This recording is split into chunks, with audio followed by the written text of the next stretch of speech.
Hey everyone, welcome back. Ready to dive into something new today? We're talking decentralized exchanges. DXs, as they're known in the crypto space. They promise a whole lot more control, more transparency, but how do they actually deliver? It's all about cutting out the middleman, really.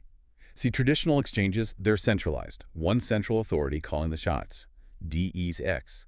They leverage the blockchain, put the power in the hands of us, the users. Okay, I like the sound of that, but I'll admit I'm a little fuzzy on the specifics. How does a decentralized exchange, Yeah. actually work? The heart of it all is something called automated market makers, or AMMs. Think of them as the engine room of DEXs. We're talking about algorithms, smart contracts that automatically handle trades, manage liquidity. It's a pretty revolutionary stuff.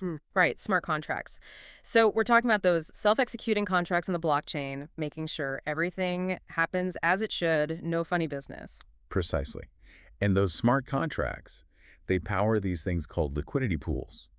They're like digital pools of assets, tokens, where users can, well, contribute. Attribute. So, like, I can jump in the pool too. Absolutely. You'd be a liquidity provider that, or an LP. You contribute an equal value of two different tokens into the pool.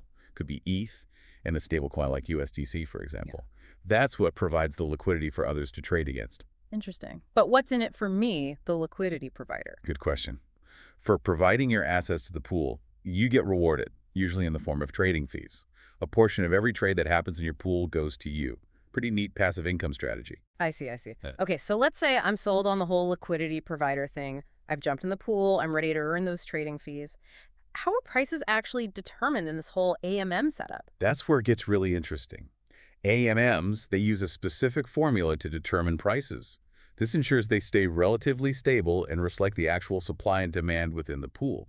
The most common one you'll come across is the constant product market maker formula. The what now? That sounds a little intimidating, not gonna lie. It's simpler than it sounds. It's basically an equation, xy equals k.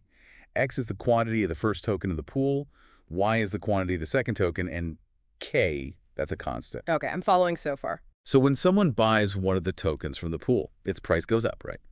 Because there's less of it available.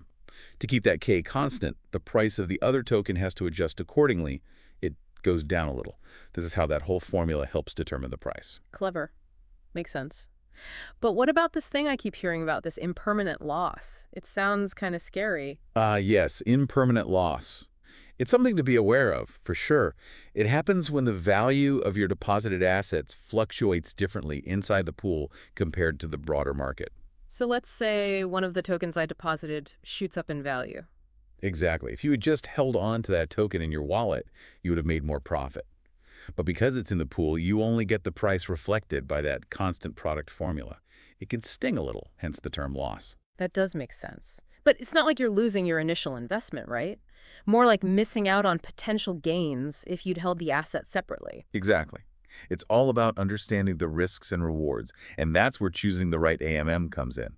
Because guess what? There's more than one type. Oh, tell me more. There's a whole ecosystem of AMMs out there, each with its own special sauce. You've got Curve Finance, for example. They've carved out a niche in stablecoin swapping, minimizing those price fluctuations that can lead to impermanent loss. Pretty cool, right? Very cool. So if I'm someone who's just dipping my toes into the world of DeFi, AMMs, what's the key takeaway here? It's still early days, but AMMs are doing something really transformative.